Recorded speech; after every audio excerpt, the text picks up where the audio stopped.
절만 보겠습니다.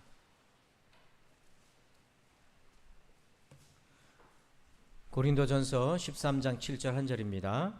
화면을 보시고 함께 한 목소리로 합독하도록 하겠습니다. 시작. 모든 것을 참으며 모든 것을 믿으며 모든 것을 바라느니라. 아멘. 그것을 견디느니라. 아멘. 자, 오늘 말씀 고린도 프로젝트 12번째 제목 같이 한번 읽어보실까요? 시작. 자, 읽으셨잖아요. 좌우에 축복하면서 제목을 한 번 더 서로를 향해서 읽어주십시오. 시작. 사랑하며 참습니다. 마흔에게라는 책을 쓴 기시미 이치로라는 분이 있습니다. 이분은 미움받을 용기 이런 베스트셀러로 유명한 분인데요. 이 책에 보면 이분이 이제 아버지를 간병한 얘기가 나와요. 아버지가 이제 노년이 되고 지병을 앓고 곁에서 간병을 하는데 아들로서 참 무력감을 느낄 때가 많습니다. 뭘 해줄 수 있는 게 없기 때문에 점점 쇠약해져 가는 아버지를 보면서 참 낙심이 많이 되고 그랬어요. 근데 어느 날 아버지가 자기에게 그렇게 얘기해 주더라는 거예요. 나는 네가 내 곁에 있어서 참 좋다. 이렇게 얘기를 하더라는 거예요. 그래서 이분이 이제 이런 얘기를 해요. 누군가 곁을 지킬 때에 생산성, 내가 얼마나 효과적으로 그를 돌보고 있나, 혹은 보상, 그 결과로 나에게 어떤 보상이 주어지는가를 생각하지 말고 곁에 있는 것이 얼마나 소중한지를 기억하라. 그런 얘기를 합니다. 여러분, 사랑은 곁에 있어주는 거예요. 그런데 이것이 얼마나 힘든 일입니까? 이걸 경험해 보신 분들은 이게 얼마나 힘든 일인지 알 겁니다. 곁을 지키려면 꼭 우리에게 요구되는 필요한 것이 있어요. 오늘 본문 7절에 보니까 사랑은 모든 것을 참으며, 바로 이 참음이 필요해요. 근데 이 모든 것을 참으며 라는 부분을 영어 성경 이지라고 하는 번역본에는 이렇게 번역합니다. 그의 문제가 어떤 문제이든지 받아들이고 참는 걸 얘기하는 거예요. 이 문제가 가벼운 문제라면 참을 수 있지요. 그런데 이 문제가 내가 도무지 참을 수 없는 지경의 무거운 문제고 복잡한 거라면 우리가 좀 다른 생각을 하게 될 것입니다. 성경 전체를 보면 모든 걸 참는다고 했을 때, 그들의 문제라고 했을 때 그게 무슨 문제냐면 우리는 병든 영혼이잖아요. 예수님이 우리를 보고 병든 자라고 하셨지 않습니까? 우리 안에는 이 영혼의 병을 가득 안고 있어요. 그래서 우리는 자기도 모르게 다른 사람을 쉽게 미워합니다. 혐오합니다. 싫어합니다. 용서하기 싫어합니다. 못 견딥니다. 어떤 집사님이 초등학교 3학년 때 부모님이 이혼을 했습니다. 그런데 그때 아버지가 다시 재혼을 하여서 새어머니가 들어왔는데 그 새어머니가 자기를 그렇게 못 살게 굴했다는 거예요. 아버지가 보이지 않으면 있는 욕 없는 욕을 하고 때리기도 하고 어린 나이에 복수심을 갈고 갈았어요. 내가 크면 저 새엄마를 내가 가만히 두지 않겠다. 청소년이 되어서 힘이 되었습니다. 힘이 생겼어요. 근데 마음 한구석에는 그러면 안 된다는 생각이 자꾸 와요. 양심적인 생각이. 그 이중적인 마음에 너무 괴로웠어요. 그런데도 계속해서 멸시하고 새엄마가 자기를 그렇게 함부로 대하니까 그 분노의 칼은 더 날카로워져 갖고 결국 청년이 되어서는 어떤 생각까지 갖게 됐냐면 새엄마를 살해할 기회를 엿보게 됐어요. 우리는 이 정도는 아니래도 누군가 내 곁에 있는 사람이 나를 힘들게 하고 그 곁에 있는 사람 때문에 힘들 때 우리는 주로 어떻게 반응합니까? 성경을 보니까 주로 우리는 우리를 힘들게 하는 반응을 보이는 자들에게는요, 비판과 정죄의 전략을 많이 쓴다고 해요. 자, 누가복음 6장 37절, 비판하지 말라. 그리하면 너희가 비판을 받지 않을 것이요. 정죄하지 말라. 그리하면 너희가 정죄를 받지 않을 것이요. 용서하라. 그러면 너희가 용서를 받을 것이요. 여기 보면 비판과 정죄가 나오는데요, 뭐 건설적인 비판 이런 얘기가 아니라 우리가 못 견뎌하고 참을 수 없는 그런 부분, 그걸 향해 공격하고 정죄하고 그렇게 하는 거죠. 가까운 사람들에게, 나의 소중한 사람들에게 비판과 정죄를 합니다. 이건 결국 뭐냐면 우리 안에 그에 대한 사랑의 메마름이 드러나고 마는 거죠. 그런데 여기서 여러분 입장을 바꿔서 나 자신을 대상으로 한번 생각해 보세요. 우리도 누군가로부터 문제 많은 사람이라는 말을 듣고 있지 않겠습니까?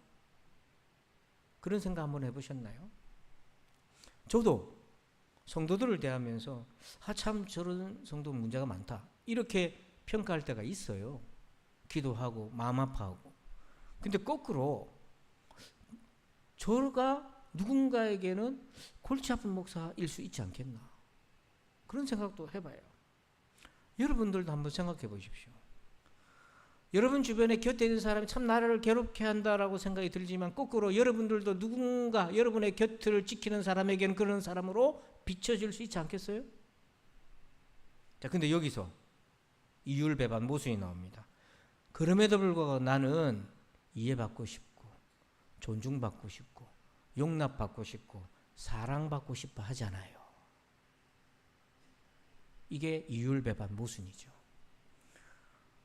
나는 내 곁에 있는 사람들이 온갖 문제로 나를 힘들게 하고 부담스럽게 할 때는 막 싫어하고 혐오하고 안 받아들이려고 하는데 나는 누군가에게는 그렇게 용납받고 존중받고 싶은 거잖아요. 이게 바로 자기 객관화입니다. 나도 그럴 수 있겠다라고 자기를 한번 돌아봐야 되는 거죠. 그래서 여러분 서로를 향한 참을성은 우리가 살아가는 인생의 가장 원초적인 힘이 되는 겁니다. 만약에 서로가 서로에게 참을성이 없다고 생각하면 우리 인생은 어떻게 되겠습니까? 근데 살면서 우리는 이미 참을성을 많이 경험했어요. 근데 애매합니다. 개인지 늑대인지. 여러분 개인지 늑대인지 애매한 시간이 뭐냐면 해가 질 때입니다. 해가 질 때 노을에 비춰지면 저게 개인지 늑대인지가 헷갈리는 시간이 돼요. 그리고 이윽고 어둠이 찾아오면 이제 표가 납니다. 늑대인지 개인지 그 표가 나요. 우리도 누군가에게 참았는데 애매할 때가 있어요. 제가 아는 어떤 분은요, 엄마가 이제 가정을 버리고 이제 밖으로 나가버렸어요. 그러니까 아버지가 두 남매를 키우는데 이제 어린 남매인데 지적 장애가 있어요. 근데 아버지도 건강이 별로 안 좋아요. 정신적인 문제도 있고 경제적인 능력도 없고. 근데 아들이 아픈데 중학생 아들이 아픈데 감기면 빨리 병원에 데려가고 약을 제때 먹으면 한 일주일이면 길어도 열흘 안이면 고침 받을 텐데 그냥 방관한 거예요. 그 병이 깊어져서 폐렴이 와서 병원에 입원하지 않으면 안 되는 상황이 생겼습니다. 그러면 부모가 누군가 곁을 지켜야 되잖아요. 그것마저 안 하려고 하는 거예요. 그래서 주변이 강권해서 부모가 없으면 어떻게 치료를 하나 억지로 거기서 자고 있는데 빨리빨리 퇴원을 종용하는 겁니다. 적극적으로 치료할 의사가 별로 없어요. 병원비도 자기 손으로 해결하려고 하기보다는 주변 가족의 도움을 받아서 그것도 부풀려 가지고 그렇게 어쨌든 도움 받으려고 하고 있어요. 그래도 기본적으로 부모가 있어야 되니까 꾸역꾸역 그 자리를 지키는데 여기서 개인지 늑대인지 헷갈립니다. 아들에 대한 사랑으로 그 자리를 지키고 있는 건지 부모이기 때문인지. 그래서 고린도전서 오늘 말씀 13장 7절을 이렇게 부를 수도 있을 것 같아요. 관계는 모든 것을 참으며. 아마도 우리가 이런 것에 많이 걸려있지 않나. 아버지니까 남편이니까 참아야지. 엄마니까 아내니까 참아야지. 부모니까 참아야지. 내가 부하니까 참아야지. 상사니까 참아야지. 내가 그래도 명색이 중직자인데 참아야지. 이런 차원하고 사랑해서 하나님의 마음으로 사랑해서 참는 거하고 분명히 다른 얘기 아닙니까? 예를 들면 저를 임상 대상으로 내놓습니다. 제가 여러분을 목사니까 참아야지 이거 하고 하나님 앞에서 꾸역꾸역 엎드려서 하나님이 주신 사랑으로 참는 거하고 어떤 참음을 여러분 원하십니까? 참지 말라 이겁니까? 대답도 안 하고 여러분은 무엇으로 참습니까?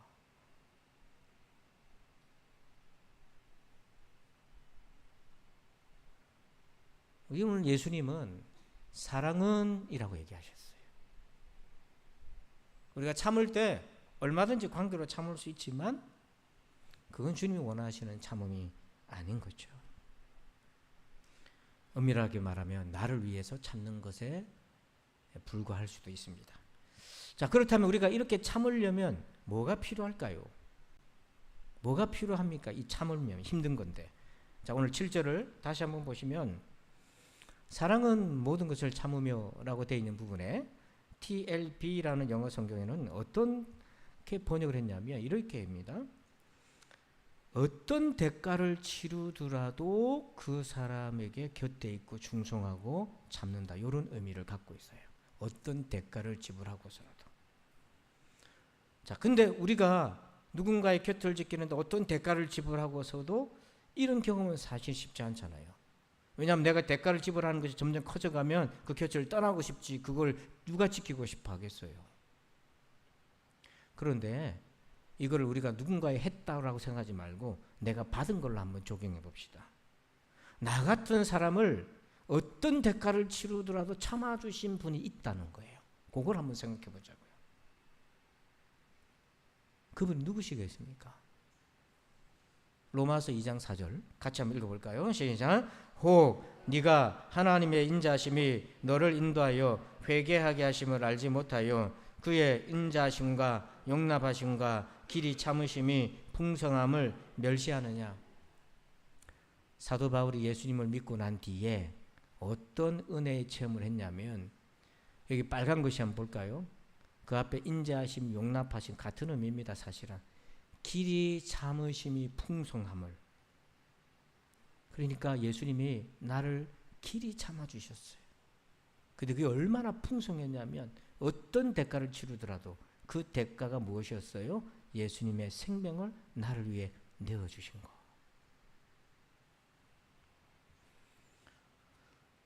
이거는 바울이 다메섹에서 예수님을 만날 때 이 체험이 일어난 게 아닙니다. 이걸 깨달은 게 아니에요. 이런 깨달음은 후속적입니다. 즉 예수 믿고 난 이후에 이런 경험이 오는 거예요.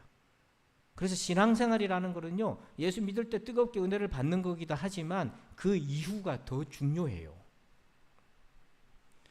그러니까 바울은 예수님을 믿을수록 어떤 체험을 했냐면 나 같은 이런 사람을 예수님이 그렇게 참아주셨구나. 자기 스데반을 돌로 때려서 죽이는 현장에 자기가 있었는데 그런 나를 그때 주님이 참아주셨구나. 자기가 유대 공회에 공문받아서 예수 믿는 사람을 옥에 가두는 합법적인 일을 신나게 할 그때도 주님이 참아주셨구나. 자기 가말리엘 문화생이라고 자랑하고 로마 심한권인 자라고 자랑하고 교만 떨고 있을 때도 주님이 나를 참아주셨구나. 자기 잘못은 생각도 못하고 남의 허물을 비판하고 정죄하던 그 순간도 주님이 나를 참아주셨구나. 자기의 헌신을 생각하지 못하고 다른 사람은 헌신하지 못한다고 비난을 쏟아부었던 그런 어리석은 나를 참아주셨구나. 이게 견딜 수 없는 은혜로 자기에게 다가오고 이게 너무 무거워서 은혜의 빚진 자가 되어서 바울은 평생 이 빚을 갚아도 못 갚는 심정이 오는 거예요. 이게 신앙생활인 거예요. 그래서 저와 여러분은 예수님 만나고 난 이후에 이런 나를 위해 이렇게 오래 참으셨구나. 이게 계속 와야 돼요. 그것이 나에게 다른 누군가를 참아줄 수 있는 능력의 근원이 되거든요. 이게 없으면요 무슨 이유로 참습니까? 참을 이유가 없죠. 5분도 못 참아서 돌아서서 속에 있는 걸 다 토해낼 수밖에 없잖아요. 그럼 어떻게 이걸 발견합니까? 그냥은 발견 못해요. 그냥은 이런 은혜를 알 수가 없어요. 빌립보서 3장 9절 같이 한번 읽어볼까요? 시작. 그 안에서 발견되려 함이니 내가 가진 의는 율법에서 난 것이 아니요 오직 그리스도를 믿음으로 말미암은 것이니 곧 믿음으로 하나님께로부터 난 의라. 자, 여기 앞에 빨간 것이 한번 볼까요? 그 안에서, 예수님 안에서 뭐예요? 뭐가 발견된다는 거예요. 신앙생활은 내가 예수님 안에서 발견되는 경험을 하는 건데요. 뭐가 발견된다는 거예요? 그 중에 하나가 내가 어떤 은혜를 입었는지를 발견해 가는 거예요. 근데 여기서 발견이라는 단어를 썼지 않습니까? 헬라어로 이 단어가 똑같이 쓰여진 구절이 하나 있어요. 그걸 보면 이 발견의 뉘앙스를 알 수 있어요. 마태복음 13장 46절에 보니까 극히 값진 진주 하나를 발견하매 가서 자기의 소유를 다 팔아 그 진주를 사느니라. 장사꾼이요, 진주를 구하는데 세상에서 하나밖에 없는 가장 값진 진주를 구하기 위해서 얼마나 노력했는지, 좀 진주 있다는 것을 다 찾아다녀요. 확인하여 기대치에 못 미쳐서 포기하여 고개를 저어요. 또 소문 듣고 또 찾아가요. 또 먼 거리를 갑니다. 그래서 드디어 값진 진주를 발견했어요. 자기 있는 모든 걸 다 팔아서 그 진주 하나를 얻었는데 너무 예쁘고 행복한 거예요. 그 발견의 열정 말이에요. 그 열정이 어디로 와야 되냐면 내가 예수 안에서 어떤 은혜를 받았는지에 대한 열정으로 와야 되는 겁니다. 신앙생활은 그렇게 하는 거예요. 그저 스쳐 지나가듯이 내 머리에 떠오르는 정도로 내가 예수 안에 있는 걸 발견하는 정도로는 어림도 없습니다. 그래서 이 사람이 진주 발견하기 위해서 어떻게 합니까? 소문을 듣고 수소문을 하고 찾고 또 찾아다니잖아요. 우리가 이 은혜를 발견하기 위해서 어떻게 합니까? 하나님 말씀으로 들어가고 그 말씀을 붙들고 기도하고 자기를 비춰보고 자기 마음에 불편함이 오면 내가 왜 그런지 돌아보고 자기 마음에 곁에 있는 사람이 부담스럽고 힘들 때 왜 그런지 또 돌아보고, 이런 과정을 통해서 내가 그리스도 안에 어떤 은혜를 받았는지가 발견이 되고, 그 발견이 일어날 때 그 발견의 총량의 만큼 내가 누군가의 곁을 지킬 수 있는 사람이 되는 거예요. 여러분, 그런데 말입니다. 솔직하게 말하면 이렇게 곁에 참아주는 사랑도 바닥날 때가 와요. 메마를 때가 옵니다. 여러분, 저를 볼 때 그런 거 느낄 때 없어요? 제가 임상 실험 대상을 내놓습니다. 목사님이 별로 웃지도 않고 나를 보는데 인사도 별로 반갑지도 않게 하고, 저도 솔직히 그럴 때가 있어요. 여러분들 볼 때 자꾸 저를 끌고 다니는 분 보면 에이 이러고 하고 싶을 때도 있어요. 근데 또 그럴 수 없잖아요. 목사가 말이지 또 그럴 수 있잖아요. 그러니까 아무렇지도 않은 적 인사하고 다 받아들일 수 있어요. 여러분 그럴 때 없어요? 어머니, 부모님 막 쳐다보기 싫고 막 그럴 때 없어요? 저기 남편 옵니다. 딴 길로 가야겠다. 그럴 때 없어요? 저 아들 옵니다. 내가 미역국을 괜히 먹었지. 그럴 때 없어요? 제가 며느리하고 사이 얘기는 안 하겠습니다. 제가 교회 안에서 그럴 때 없어요? 저 사람 내 보기 싫은데. 그래가지고 막 피해가지고 1부 예배 오고 2부 예배 오고 그럴 때 없어요? 솔직히 있잖아요. 이거는요 만국 공통 현상입니다. 그래서 이거를 compassion fatigue라고 말하는데요. 이게 뭐냐면 긍휼의 원래는 결핍인데 단어적으로 말하면 소진, 바닥났다는 거예요. 이게 누가 이런 병에 걸리냐면 저 같은 목회자나 상담가나 의사나 간호사나 이런 간병인이나 식구들 돌보는 사람에게 이런 게 와요. 처음에는 환자 얘기 들어줍니다. 그렇죠. 상담할 때도 들어줘요. 공감도 합니다. 근데 그게 1년이 지나고 2년이 지나고 같은 얘기 비슷한 얘기 다 들어보세요. 했던 얘기 또 듣고 해보세요. 자기도 됐고요. 그 다음 빨리 얘기하세요. 메말라요. 옛날에는 처음에는 안타까워가지고 뭐 좋은 약이 있으면 찾아서라도 좀 더 주고 싶고 좀 말이라도 따뜻하게 해주고 싶은데 어느 순간 이거 싹 말라버려요. 이게 누구나 이걸 겪습니다. 가족이 아플 때 엄마 우리를 위해 얼마나 고생했노 하면서 처음에는 막 극진하게 하다가도 이게 한 달, 두 달 길어지면은 막 이제 스트레스 쌓이고 막 한숨 나오고 이렇게 돼요. 누구나 그렇게 됩니다. 죽지 못해 사랑하여 결혼했지만 힘들 때가 와요. 여러분들이 다 공통적으로 겪습니다. 이거 어떻게 해결하죠? 답을 볼게요. 고린도전서 13장 8절 한번 읽어봅시다. 시작. 사랑은 언제까지나 떨어지지 아니하되 예언도 패하고 방언도 그치고 지식도 패하리라. 아멘. 여기 말 빨간 것이 보니까 사랑은 언제까지나 뭐예요? 그거를 사랑은 영원하다고 돼 있어요. 더 괴로워요. 난 내 안에서 자꾸 떨어지는데 왜 떨어지지 않는다고 얘기하나? 이게 다른 얘기예요. 여기서 사랑은 하나님의 사랑이에요. 내 안에 있는 내 사랑 말고요. 그러니까 여러분 참을성을 키우려 하지 마세요. 그게 아니라 하나님의 사랑이 영원하다 했잖아요. 언제까지나 떨어지지 않는다고 했잖아요. 그러니까 하나님의 사랑에 잇대어야 됩니다. 연결해야 돼요. 이걸 하셔야 되는 거예요. 그래야 한 걸음 또 한 걸음 또 가지요. 이건 이상적인 얘기가 아니에요. 현실적으로 그래요. 또 한 달을 넘기고 또 일주일을 넘길 수 있는 게 예수님의 사랑에다가 여러분 연결되어야 되는 겁니다. 그래서 전문가들은 이런 얘기를 해요.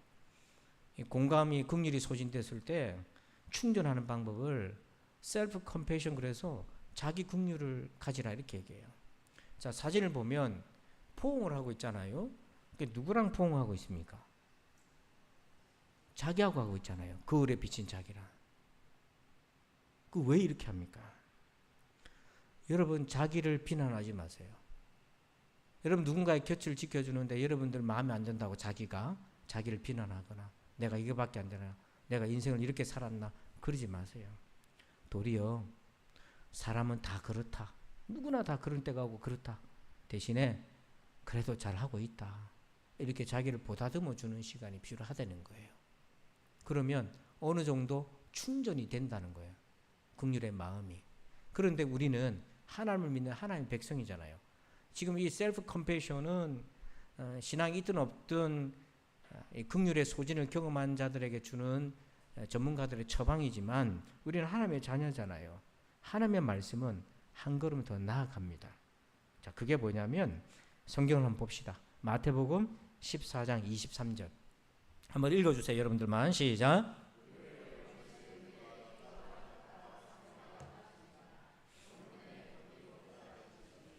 예수님이 굳이 예수님인데 기도한다고 말할 필요 없으신 분이잖아요.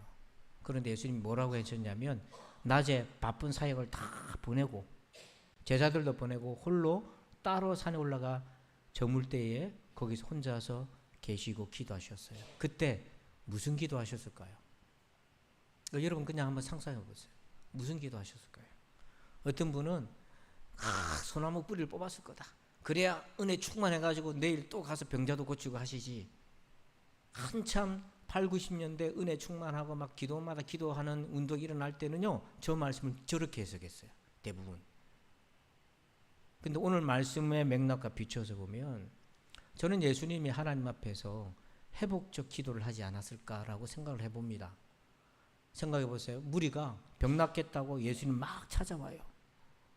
자기 목적으로 예수님을 찾아온 겁니다. 그 목적이 달성되면은 그냥 가버려요. 예수님 나를 고쳐주세요. 고쳐주시면 내가 평생 주를 위해 살겠습니다 해놓고서는 그렇게 소리 질렀던 사람들이 나중에 호산나 하던 자들이 나중에 어떻게 합니까? 바라바를 주세요. 대신 예수를 못 박으세요. 바라바를 주세요. 이렇게 변심하거든요. 배반한다고요. 그리고 그 무리들을 틈바구 손에 말씀의 전문가 율법학자 바리새인들 껴 있거든요. 그래서 예수님 무슨 얘기하는지 귀담아도 당신 하나님의 아들이 맞는 것 같습니다 하면서 뒤로는 뒷담화하거든요. 저 예수를 어떻게 죽일까? 그거 다 들어와요. 예수님 다 알고 계신 거예요.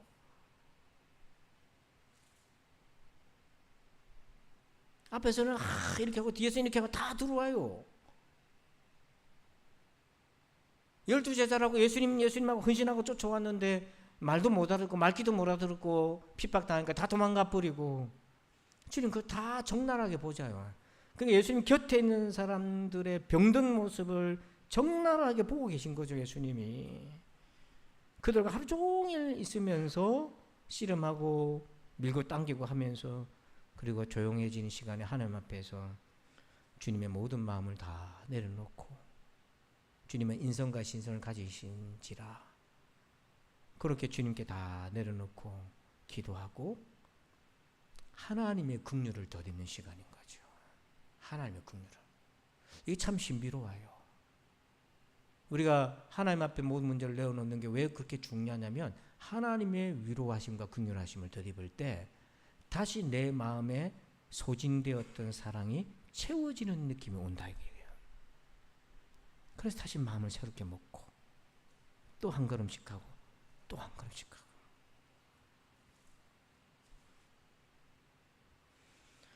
아까 새엄마를 청년이 돼서 막 죽이고 싶은 날짜만 보고 막 기회만 봤다고 한 그 사람이 장가를 가고 결혼을 하고 자기도 그다지 훌륭한 아버지가 못 되고 남편이 못 되는 걸 알았어요.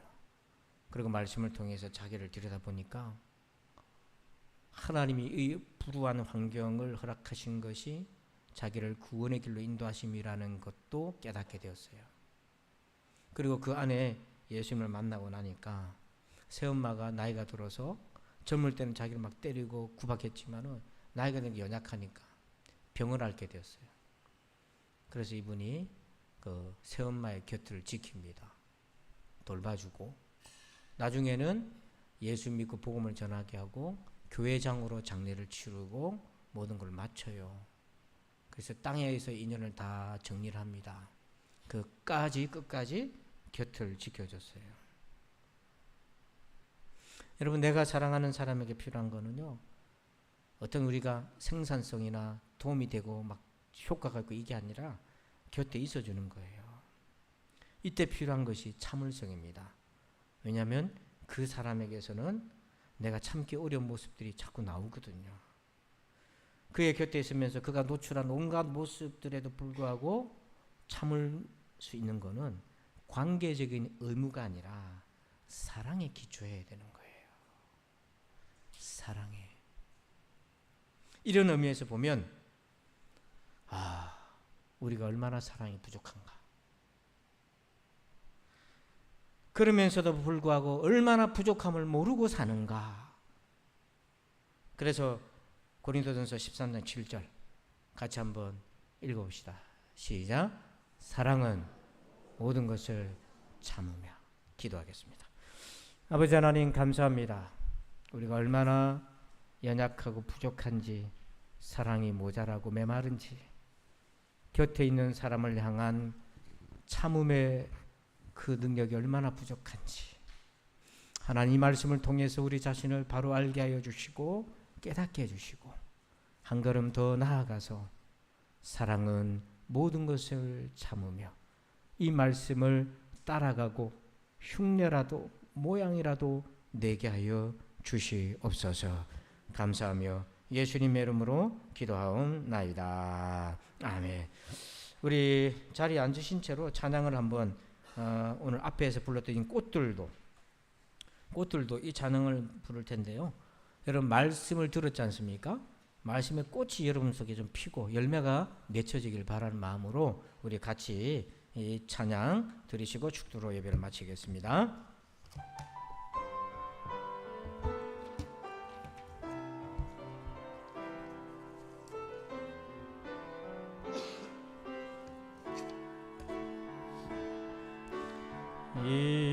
이곳에 생명샘 솟아나 눈물 골짝 지나갈 때에 모자라 열매 맺히고 웃음소리 넘쳐나리라. 그날에 하늘이 열리고 모든 이가 보게 되리라. 마침내 꽃들이 피고 영광의 주가 오시리라. 꽃들도 구름도 바람도 넓은 바다도 찬양하라 찬양하라 예수를. 하늘을 울리며 노래 나의 영혼아 은혜의 주 은혜의 주 은혜의 주.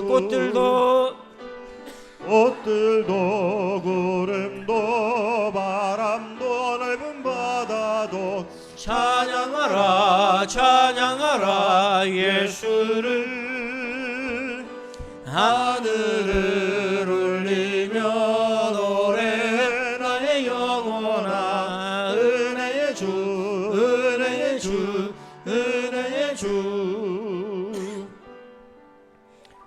이제는 우리 구주 예수 그리스도의 은혜와 하나님 아버지의 그 크고 놀라우신 사랑하심과 성령님의 감화감동 교통의 충만하심의 역사하심이 사랑은 모든 것을 참으며 이 말씀을 잘 새겨 적용하여 그 말씀을 따라가기를 소원하고 결심하는 우리 모두들 위해 이제부터 영원토록 함께 계실지어다. 아멘.